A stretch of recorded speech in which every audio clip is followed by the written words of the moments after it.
ஓம் சாந்தி. 12/3/2026 சாக்கார முரளி. இன்று சிவ பகவான் கூறுகிறார், இனிமையான குழந்தைகளே, இந்த படிப்பு வருமானத்திற்கான ஆதாரமாக இருக்கிறது. இதன் மூலம் நீங்கள் மனிதனிலிருந்து தேவதையாக ஆகிறீர்கள். 21 பிறவிகளுக்கு உண்மையான வருமானமாகி விடுகிறது. கேள்வி: பாபா சொல்லக்கூடிய இனிமையான விஷயங்கள் எப்போது தாரணை ஆகும்? பதில்: எப்போது புத்தியின் மீது பிறருடைய வழி அல்லது தன்னுடைய மனதின் வழியின் தாக்கம் இல்லாமல் இருக்குமோ அப்போது தாரணை ஆகும். எந்த குழந்தைகள் கேள்விப்பட்ட விஷயங்களின்படி நடக்கிறார்களோ அவர்களுடைய புத்தியில் தாரணை ஆக முடியாது. யாராவது ஞானத்தை தவிர வேறு எதையாவது சொல்கிறார்கள் என்றால் அவர்கள் எதிரியை போன்றவர்கள். பொய்யான விஷயங்களை சொல்பவர்கள் நிறைய பேர் இருக்கிறார்கள். ஆகையால் தீயதை கேட்காதீர்கள், தீயதை பார்க்காதீர்கள். மனிதனிலிருந்து தேவதையாக ஆகுவதற்கு ஒரு தந்தையின் ஸ்ரீமத் படி நடக்க வேண்டும். முரளியின் பாடல்: நம்முடைய தீர்த்தஸ்தலம் தனிப்பட்டது. ஓம் சாந்தி. இந்த பாடல் உங்களை நீங்களே மகிமை செய்து கொள்வது போல் இருக்கிறது. நம்முடைய தீர்த்தஸ்தலம் தனிப்பட்டது அப்படின்னா இது நம்முடைய ஸ்தலத்தினுடைய மதுபனத்துடைய மகிமை. இவை அனைத்தும் புரிந்து கொள்ள வேண்டிய விஷயங்கள்.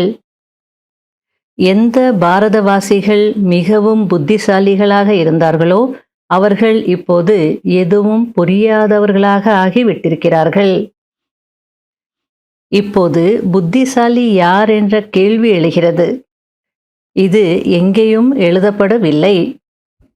நீங்கள் மறைமுகமாக இருக்கிறீர்கள்.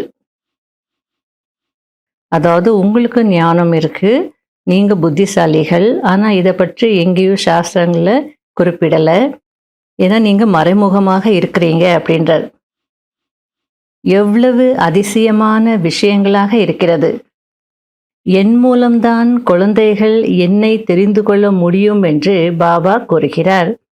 பிறகு என் மூலமாக அனைத்தையும் தெரிந்து கொள்கிறார்கள். அதாவது சிருஷ்டியின் முதலிடை கடையின் விளையாட்டை புரிந்து கொள்கிறார்கள். வேறு யாரும் தெரிந்திருக்கவில்லை. எந்த பிராமணர்களை பிரம்மாவின் மூலம் பரம்பிதா பரமாத்மா படைக்கிறாரோ அந்த பிராமணர்கள்தான் பிறகு தேவதைகளாக ஆகிறார்கள். முக்கியமான விஷயம், பகவான் அனைவருக்கும் தந்தையாக இருக்கிறார். புதிய உலகத்தை படைக்கக்கூடியவராக இருக்கிறார். எனவே புதிய உலகத்தை தானே படைப்பார். புதிய உலகத்தில் புதிய பாரதம் இருக்கும். சிவ்பாபா பாரதத்தில்தான் ஜென்மம் எடுக்கிறார். பாரதத்தை தான் பிரம்மாவின் மூலம் சொர்க்கமாக ஆக்குகிறார். உங்களை தன்னுடையவர்களாக ஆக்கி பிறகு மனிதனிலிருந்து தேவதைகளாக ஆக்குவதற்கு படிப்பிக்கிறார். இந்த படிப்புதான் வருமானத்திற்கான முக்கிய ஆதாரமாக இருக்கிறது. உலகத்திலும் படிப்பின் மூலம்தான் மனிதர்கள் வக்கீல் போன்றவர்களாக ஆகிறார்கள். ஆனால் இந்த படிப்பு மனிதனிலிருந்து தேவதை ஆகுவதற்கானதாகும். எவ்வளவு பெரிய பிராப்தி! இது போன்ற பிராப்தியை யாரும் அடைய வைக்க முடியாது. நீங்கள் உங்களுக்காக ராஜ்யத்தை ஸ்தாபனை செய்கிறீர்கள். இது மிகவும் அதிசயமான விஷயமாக இருக்கிறது. மனிதர்களுக்கோ இதை பற்றி எதுவும் தெரியாது. இது புதிய விஷயம் என்று பாபாவும் கூறுகிறார். எந்த சாஸ்திரத்திலும் இந்த விஷயங்கள் இருக்க முடியாது. ஞானக் கடல் தந்தையாவர். அவர்தான் கீதையின் பகவான். நீங்களும் கூட மாஸ்டர் ஞானக் கடலாக ஆக வேண்டும். இங்கேயே அன்பு கடலாகவும் சுகக்கடலாகவும் ஆக வேண்டும். யாருக்கும் துக்கம் கொடுக்க கூடாது.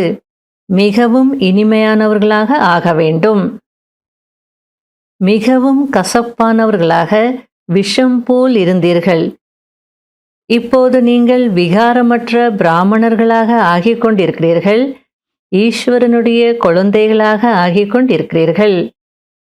விகாரியில் இருந்து விகாரமற்ற தேவதையாக ஆகிக் கொண்டிருக்கிறீர்கள். அரைக்கல்ப காலமாக நீங்கள் தூய்மையற்றவர்களாக ஆகிக்கொண்டே இப்போது முற்றிலும் இற்றுப்போன நிலையை அடைந்திருக்கிறீர்கள். அடுத்தது பாபா எதை புரிய வைக்கிறார் அப்படின்னா, மக்கிப்போன துணியை அடித்து துவைத்தால் கிழிந்து நார் நாராகி விடுகிறது. இங்கேயும் கூட ஞானத்தை கண்டிப்புடன் அடித்து சொன்னால் மனம் உடைந்து விடுகிறார்கள். அதாவது துணி ரொம்ப மக்கி போயிருக்குன்னா அதை அடிச்சு துவைச்சா என்ன ஆகும்? கிழிஞ்சிடும். அதுபோல ஆத்மாவுடைய கண்டிஷன் அப்படி இருக்கு. இற்று போன நிலை சொல்லலாம், மக்கி போன நிலைன்னு சொல்லலாம். அப்ப ஞானத்தை கூட ரொம்ப யுக்தியா சொல்ல வேண்டி இருக்கு. கொஞ்சம் கண்டிப்புடன் இது செய்யக்கூடாது அதை செய்யக்கூடாதுன்னு சொன்னா ஆத்மா தாங்காது, மனமுடைந்து போயிடுறாங்க அப்படின்னு சொல்லிட்டு இருக்கிறார்.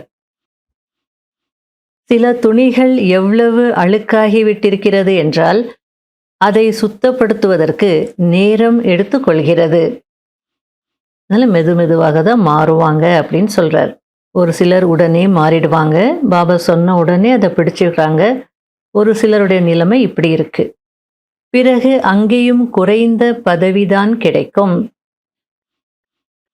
பாபா அழுக்கு துணிகளை துவைப்பவர், நீங்களும் அவருடன் உதவியாளர்களாக இருக்கிறீர்கள். உங்களை எவ்வளவு செல்வந்தர்களாக ஆக்கியிருந்தேன், மாயை உங்களுடைய நிலையை என்னவாக்கிவிட்டது? நாம் வெற்றி மாலையில் இருந்தோம், பிறகு 84 பிறவிகள் எடுத்து என்னவாகிவிட்டோம் என்பதை நீங்கள் இப்போது புரிந்திருக்கிறீர்கள். அதிசயமாக இருக்கிறதல்லவா? இந்த விஷயங்கள் கூட யார் போன கல்பத்தில் புரிந்திருந்தார்களோ அவர்கள்தான் புரிந்து கொள்வார்கள். நீங்கள் நிறைய முயற்சி செய்ய வேண்டும். இப்போது நம்முடைய நிலை அப்படி உருவாகவில்லை, நேரம் எடுத்துக்கொள்கிறது என்பதை குழந்தைகளாகி நீங்கள் புரிந்திருக்கிறீர்கள். கர்மாதீத நிலையை அடைந்துவிட்டால் பிறகு அனைவரும் நம்பர் 1 தேர்ச்சி பெற்று விடுவார்கள். பிறகு யுத்தமும் ஏற்பட்டுவிடும். ஆங்காங்கே சண்டைக்கான ஏற்பாடுகள் செய்து கொண்டுதான் இருக்கிறார்கள். ஆரம்பத்தில் நீங்கள் காட்சிகளில் என்ன பார்த்தீர்களோ அதை இப்போது நடைமுறையில் பார்க்க போகிறீர்கள். விநாசத்தின் காட்சியை பார்த்தீர்கள், பிறகு அதேபோல் பிராக்டிக்கலில் கண்களால் பார்ப்பீர்கள். ஸ்தாபனையின் காட்சியையும் பார்த்தீர்கள், பிறகு நடைமுறையில் ராஜ்யத்தையும் பார்ப்பீர்கள். குழந்தைகளாகிய உங்களுக்கு மிகுந்த குஷி இருக்க வேண்டும். இது பழைய சரீரம். யோகத்தின் மூலம் ஆத்மா தூய்மையாகிவிடும். பிறகு இந்த பழைய சரீரத்தையும் விட்டு விடுவீர்கள். பிறகு கண்டிப்பாக அனைவருக்கும் புதிய சரீரம் கிடைக்கும். இது புரிந்து கொள்வதற்கு மிகவும் சகஜமான விஷயமாக இருக்கிறது. ஞானத்தை தவிர வேறு எந்த விஷயத்தையாவது கூறினார்கள் என்றால் அவர் நம்முடைய எதிரி என்று புரிந்து கொள்ளுங்கள். துர்கதிக்கு அழைத்து செல்கிறார்கள். ஒருபோதும் பிறருடைய வழிப்படி நடக்கக்கூடாது. மனதின் வழி பிறருடைய வழிப்படி நடந்தார்கள் என்றால் இறந்தார்கள். பொய்யான விஷயங்களை பேசக்கூடியவர்கள் நிறைய பேர் இருக்கிறார்கள். நீங்கள் பாபாவிடமிருந்து மட்டுமே கேட்க வேண்டும். தீயதை கேட்காதீர்கள், தீயதை பார்க்காதீர்கள். பாப்தாதா வந்திருப்பதே மனிதனிலிருந்து தேவதையாக்குவதற்கு என்னும் போது அவருடைய ஸ்ரீமத் படி நடக்க வேண்டும் அல்லவா? நல்லது.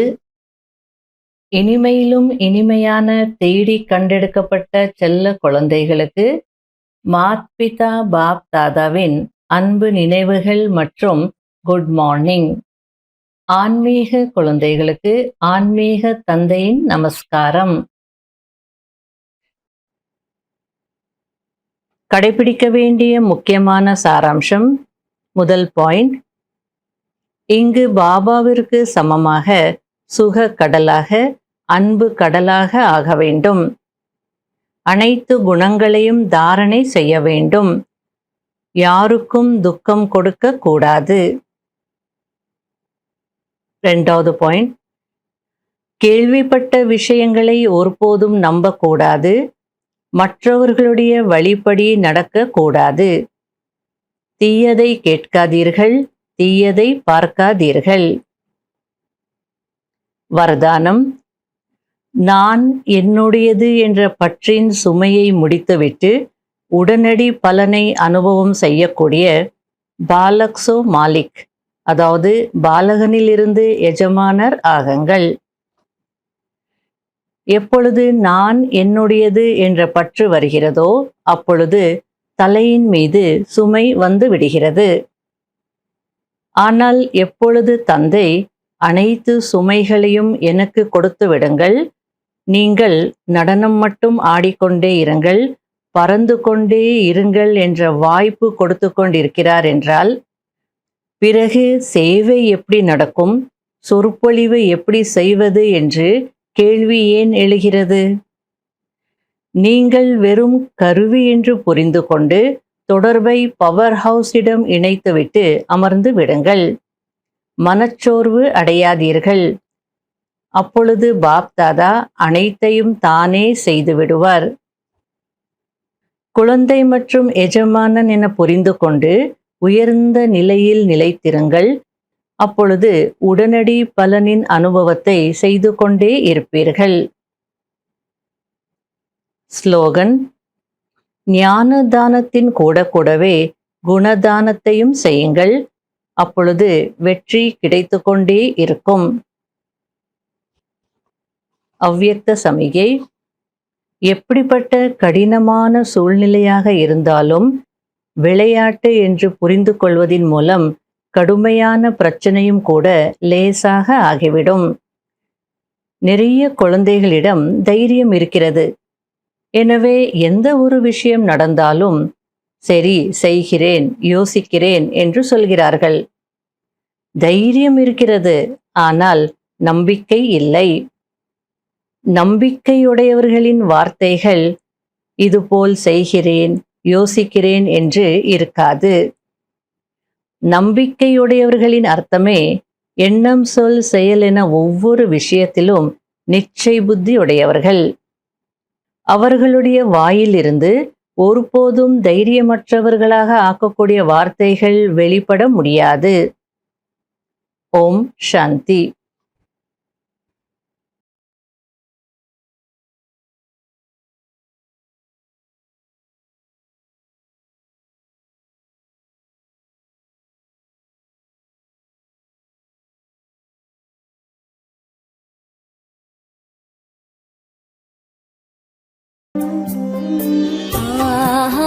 எனது பாக்யமே பாபா உன் அன்பு கிடைத்ததே. எனது பாக்யமே பாபா உன் அன்பு கிடைத்ததே. கடலே கடலே உன்னிடம் உன்னிடம், கடலே கடலே உன்னிடம் உன்னிடம் ஒரு துளி அடைந்ததே. புதிய வாழ்வு மலர்ந்ததே. எனது பாக்யமே பாபா உன் அன்பு கிடைத்ததே.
கடலே உன்னிடம்